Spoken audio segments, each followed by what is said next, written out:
আসসালামু আলাইকুম। জনপদের খবরে আমন্ত্রণ জানাচ্ছি আমি আনিকা জাহিন। এখনকার সংবাদ আয়োজন একই সঙ্গে চ্যানেলের ইউটিউব চ্যানেল এবং চ্যানেলের ওটিটি প্ল্যাটফর্ম আইস্ক্রিনে লাইভ স্ট্রিম হচ্ছে। প্রধান উপদেষ্টার প্রেস সচিব শফিকুল আলম বলেছেন, কোনো উত্তাপই নির্বাচন ঠেকাতে পারবে না। এ বিষয়ে প্রধান উপদেষ্টা ও উপদেষ্টা পরিষদের সিদ্ধান্তই চূড়ান্ত। ফেব্রুয়ারির প্রথমার্ধে নির্বাচন হবে। নোয়াখালী বিজ্ঞান ও প্রযুক্তি বিশ্ববিদ্যালয়ের কেন্দ্রীয় অডিটোরিয়ামে জুলাই কন্যা ফাউন্ডেশন আয়োজিত মাইন্ড ব্রিজ অ্যান্ড নলেজ কম্পিটিশনের পুরস্কার বিতরণ অনুষ্ঠান শেষে সাংবাদিকদের এসব কথা বলেন তিনি। জুলাই ফাউন্ডেশনের সভাপতি জান্নাতুন নাইম প্রমির সভাপতিত্বে অনুষ্ঠানে বক্তৃতা করেন নোয়াখালী বিজ্ঞান ও প্রযুক্তি বিশ্ববিদ্যালয়ের উপাচার্য প্রফেসর ডক্টর মোহাম্মদ ইসমাইল, অতিরিক্ত জেলা প্রশাসক মোহাম্মদ ইসমাইল হোসেন ও অন্যরা।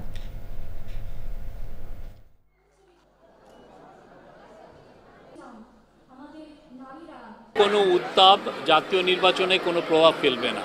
পলিটিক্যাল পার্টি থাকলে মতবিরোধ থাকবে, আমি এক কথা বলবো, আরেকজন আরেক কথা বলবেন, এটাই নিয়ম। এই বিষয়ে আমাদের উপদেষ্টা পরিষদ এবং ক্যাবিনেট, আমাদের প্রধান উপদেষ্টা, ওনারা এটার ব্যাপারে ডিসিশন নেবেন। বাট যে কোনো ডিসিশনই হোক না কেন, ইলেকশন 15ই ফেব্রুয়ারির আগে ফেব্রুয়ারির প্রথমার্ধে হবে। এটা কোনো শক্তি না এই ইলেকশনকে পিছানো। বিএনপির বর্তমান ভূমিকা ফেব্রুয়ারির নির্বাচনকে ঝুঁকিতে ফেলেছে বলে মনে করে জামায়াতে ইসলামী। দলের নায়েবে আমির ডাক্তার সৈয়দ আবদুল্লাহ মোহাম্মদ তাহের কুমিল্লার চৌদ্দগ্রামে নিজের নির্বাচনী এলাকায় বলেছেন, সরকার কোনো দলের আনুগত্য প্রকাশ করলে তাদের অধীনে সুষ্ঠু নির্বাচন নিয়ে শঙ্কা থেকে যায়। খুলনা জামাতের হিন্দু সমাবেশে দলটির সেক্রেটারি জেনারেল বলেন, দলগুলো হিন্দুদের ব্যবহার করে শুধু নিজেদের ভাগ্যোন্নয়ন করেছে। কুমিল্লা ও খুলনা প্রতিনিধির পাঠানো তথ্য ও ভিডিওচিত্রে তাফিমুল ইসলামের রিপোর্ট। খুলনার ডুমুরিয়া উপজেলার জামায়াতে ইসলামের হিন্দু সম্মেলনে প্রধান অতিথি হিসাবে যোগ দেন জামায়াতে ইসলামের সেক্রেটারি জেনারেল মিয়া গোলাম পরোয়ার। তিনি বলেন, কারো হুমকিতে হিন্দুরা আর ভয় পায় না।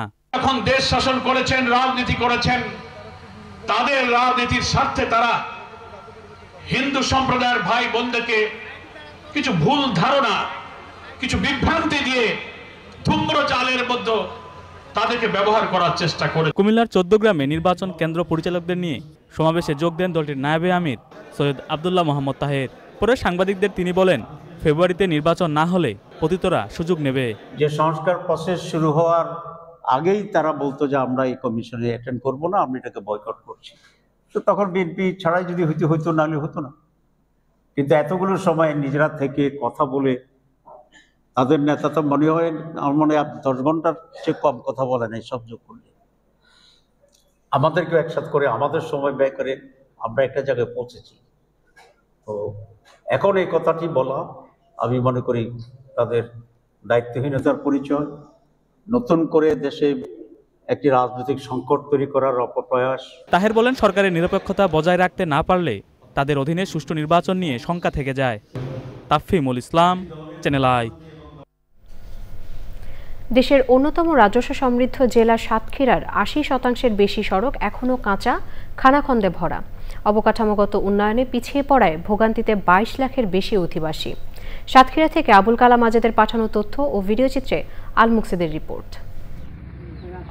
দেশের অন্যান্য জেলা থেকে উন্নয়নে পিছিয়ে রয়েছে সাতক্ষীরা।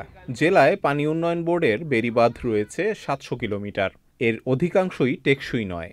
জেলায় মোট 5088টি সড়ক রয়েছে, যার দৈর্ঘ্য 11,002 কিলোমিটার। এর মধ্যে 8,772 কিলোমিটার কাঁচা রাস্তা। প্রতি বছরই বর্ষা মৌসুমে সাতক্ষীরা জেলার নিম্ন অঞ্চলে জলাবদ্ধতা সৃষ্টি হয়। 2000 সালের পরের থেকে আজ অবধি এই রাস্তাটার কাজ হয় নাই। রাস্তাটা নিচু হয়ে গেছে, একটু বর্ষা হইলেই হাঁটু পানি এখানে জমে থাকে। এই রাস্তার এত বড় হাল অবস্থা যে একটা রোগী নিয়ে যেতে গেলে রাস্তায় মারা যাচ্ছে। আমাদের প্রতিদিন স্কুলে আসতে হয়, ভয় লাগে কখন ব্রিজটা ভেঙে যায়। আমাদের একটি সরকারের কাছে দাবি যে ব্রিজটা মেরামত করলে আমরা যাতায়াতের জন্য সুবিধা হয়। আমাদের পোল ভেঙে গিয়েছে, তাই আমরা আসতে পারি না। 2-1 সময় পরেও যাই, বই খাতা ভিজে যায়। লবণাক্ততা এবং ঝড় জলোচ্ছ্বাস প্রাকৃতিক দুর্যোগের কারণে টেকসই হয় না জেলার উন্নয়ন।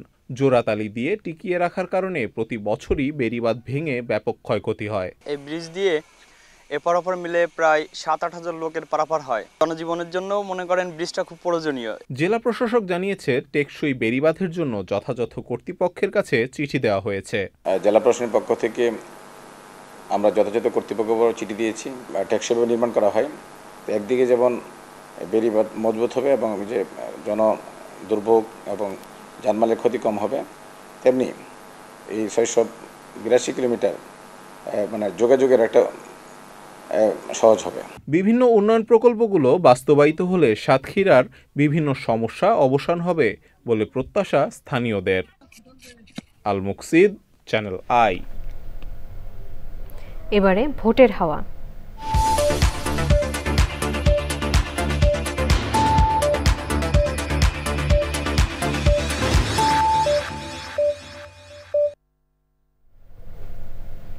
আসন্ন জাতীয় সংসদ নির্বাচনকে ঘিরে সারা দেশে বইছে নির্বাচনী হাওয়া। দীর্ঘদিন পর অবাধ সুষ্ঠু একটি নির্বাচনের প্রত্যাশায় সবখানেই চলছে আলোচনা। দেশের নানান বয়সী নানান পেশার মানুষ কি ভাবছেন নির্বাচন নিয়ে, আজ জানবো কি চাইছেন মেহেরপুরের ভোটাররা। একজন নিষ্ঠাবান সৎ পদপ্রার্থীকে আমরা নির্বাচিত করতে চাচ্ছি। তো আমরা চাই যে ভোট যেহেতু আনন্দ, আমরা ভোটের সারথি হতে চাচ্ছি। যে প্রার্থী আমরা জনগণের ভালোবাসার যদি কোনো প্রার্থী যদি আমরা পাই, তাকে ভোট অবশ্যই নির্বাচিত করব বলে আমরা সাধারণ মানুষ, সাধারণ বাঙালির সাধারণ ভোটার হিসাবে মনে করি। আমার বোঝার বয়স হয়েছে এবং আমি আবার প্রথম ভোট দেব, তাই আমি চাই এমন একজন নিষ্ঠাবান ব্যক্তি জয়যুক্ত হোক, যে আমাদের জনগণের পাশে থাকবে এবং আমাদেরকে বুঝবে এবং শিক্ষার উন্নয়ন করবে, দেশের উন্নয়ন করবে, জনগণের উন্নয়ন করবে। এমন একজনকে ভোট দিতে চাই যিনি আমাদের তরুণীদের জন্য কাজ করবে, তরুণীদের জন্য, যিনি আমাদের শিক্ষার অগ্রসর আরো বৃদ্ধি করবে। বিগত সরকারের অন্যায় অত্যাচারের কারণে রাতের ভোট, দিনের ভোট এইভাবে হওয়ার কারণে কোনো ভোট দিতে পারিনি। তাই সামনে মানুষ মুখিয়ে আছে, মেহেরপুরের মানুষ তথা বাংলাদেশের মানুষ একদম মুখিয়ে আছে যে আমরা ভোট দেব। আমরা ভোট দেব মেহেরপুরের যে যোগ্য ব্যক্তি, সৎ, বা আমাদের খোঁজ খবর নেবে, আমাদের সবসময় পাশে থাকবে, যে সে আসলে তো আমরা তাকে ভোট দেবো না, সৎ দেখে শুনে তারপরে তাকে আমরা ভোট দেবো। প্রত্যেকটা পাড়াতে উন্নয়ন করবে, তাকেই আমি ভোট দিব। এখনো সেভাবে আমার ভাবা হয়নি কাকে দিব, তবে চেষ্টা করব যেন সে ভালো প্রার্থী কিংবা ভালো ভোট আমাদের পাড়ার কাজ করে সে ধরনের।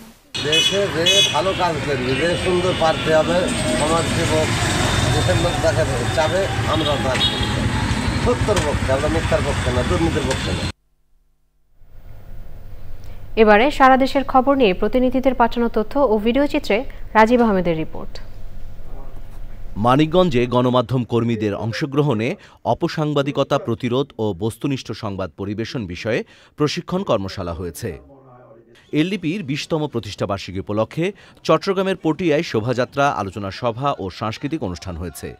এতে প্রধান অতিথি ছিলেন চট্টগ্রাম দক্ষিণ জেলা এলডিপির সভাপতি এম ইয়াকুব আলী। চাকরি স্থায়ীকরণের এক দফা দাবিতে অনির্দিষ্টকালের জন্য কর্মবিরতি কর্মসূচি পালন করছে বরিশাল বিশ্ববিদ্যালয়ের অস্থায়ী ভিত্তিতে নিয়োগ পাওয়া কর্মচারীরা। চাঁদপুরে জাকের পার্টি উপজেলা ও পৌরসভা ভিত্তিক সাংগঠনিক জনসভা ও র্যালি হয়েছে। চাঁপাইনবাবগঞ্জে বাল্যবিবাহ প্রতিরোধে সামাজিক রীতিনীতি রূপান্তর ও দৃষ্টিভঙ্গি পরিবর্তন বার্তা বিষয়ক কর্মশালা হয়েছে। কক্সবাজারে প্রবীণ জনগোষ্ঠীর দীর্ঘমেয়াদী যত্ন সংক্রান্ত আঞ্চলিক প্রচার কর্মসূচি হয়েছে। অনুষ্ঠানে বক্তৃতা করেন আয়াত এডুকেশন ফাউন্ডেশনের চেয়ারম্যান তাহসিন আমান, জেলা সিভিল সার্জন ডক্টর মোহাম্মদুল হক। লক্ষ্মীপুরে অপহরণ হওয়া মাদ্রাসার শিক্ষার্থী বোরহান উদ্দিনকে উদ্ধারের দাবিতে মানববন্ধন করেছেন শিক্ষক, শিক্ষার্থী ও এলাকাবাসী। ময়মনসিংহ বিভাগের ফায়ার সার্ভিস ও সিভিল ডিফেন্সের আয়োজনে কেমিক্যাল দুর্ঘটনা ব্যবস্থাপনা ও করণীয় বিষয়ে প্রশিক্ষণ হয়েছে। নরসিংদীর হাজীপুরে সাবেক চেয়ারম্যান সাইফুল সরকার ও তার ভাই রিপন সরকারের 19তম শাহাদাত বার্ষিকী উপলক্ষে স্মরণসভা করেছে শহীদ সাইফুল ইসলাম স্মৃতি সংসদ। নোয়াখালীর কবিরহাট উপজেলা যুবদলের 47তম প্রতিষ্ঠাবার্ষিকী উপলক্ষে শোভাযাত্রা ও আলোচনা সভা করেছে যুবদল। আলোচনা সভায় প্রধান অতিথি ছিলেন বিএনপি নেতা বজলুল করিম চৌধুরী আবেদ। নোয়াখালীর বেগমগঞ্জের ছায়ানী ইউনিয়নে যুবদল কর্মী মিজানুর রহমান মিজুর বিরুদ্ধে আওয়ামী লীগ আমলে মামলা প্রত্যাহার ও হয়রানির প্রতিবাদে সংবাদ সম্মেলন হয়েছে। শরীয়তপুরে নিরাপদ অভিবাসন বিষয়ে সংবাদ সম্মেলন করেছে রাইটার্স নামে একটি বেসরকারি সংস্থা। সংবাদ সম্মেলনে অবৈধ ও অনিরাপদ বিদেশে গমন বিষয়ে সংস্থার বিভিন্ন সচেতনতামূলক কার্যক্রম তুলে ধরা হয়। প্রায় ৮ বছর অত্যাচার, জুলুম ও কারাভোগের পর শরীয়তপুরের মানুষের ভালোবাসায় সিক্ত হলেন বিএনপির ভারপ্রাপ্ত চেয়ারম্যান তারেক রহমানের একান্ত সচিব মিয়া নুরুদ্দিন আহমেদ অপু। সে সময় তিনি জেলার বিভিন্ন পথসভায় ভাষণ দেন। গাজীপুরের টঙ্গী পূর্ব থানাধীন টিএনটি এলাকায় বিএনপির ৩১ দফার লিফলেট বিতরণ করা হয়েছে। কর্মসূচিতে নেতৃত্ব দেন মহানগর বিএনপির সাবেক যুগ্ম আহ্বায়ক রকিব উদ্দিন সরকার পাপ্পু। সাভারের বলিয়াপুর এলাকায় কৃষক আবু সাইদ হত্যার বিচার ও দোষীদের দৃষ্টান্তমূলক শাস্তির দাবিতে মানববন্ধন করেছেন এলাকাবাসী। মানববন্ধনে বক্তারা ৯ দিন পার হয়ে গেলেও পুলিশ প্রধান আসামি জাকির হাসানকে গ্রেফতার করতে পারেনি বলে অভিযোগ করেন। স্কুল হোক বিজ্ঞান শিক্ষার অন্যতম কর্মকাণ্ডের কেন্দ্রবিন্দু এই স্লোগানে ঝিনাইদহে আন্তঃজেলা বিজ্ঞান মেলা হয়েছে। Rajib Ahmed, Channel I. চলো দৌড়াই মাদকের বিরুদ্ধে এই প্রতিপাদ্য নিয়ে ইউথ অ্যান্ড চাইল্ড সিকিউরিটি কিশোরগঞ্জের উদ্যোগে প্রথমবারের মতো অনুষ্ঠিত হল হাওর ম্যারাথন ২০২৫। শুক্রবার সকালে অষ্টগ্রাম 0 পয়েন্ট থেকে মিঠামইন 0 পয়েন্ট পর্যন্ত 14 কিলোমিটার দীর্ঘ ওই ম্যারাথনে অংশগ্রহণ করেন কিশোরগঞ্জ সহ বিভিন্ন জেলার ১০১ জন প্রতিযোগী। বিজয়ীদের হাতে পুরস্কার তুলে দেন অষ্টগ্রাম সদর ইউনিয়ন পরিষদের চেয়ারম্যান ও উপজেলা বিএনপির সাবেক আহ্বায়ক সৈয়দ ফায়াজ হাসান বাবু ও অন্যরা।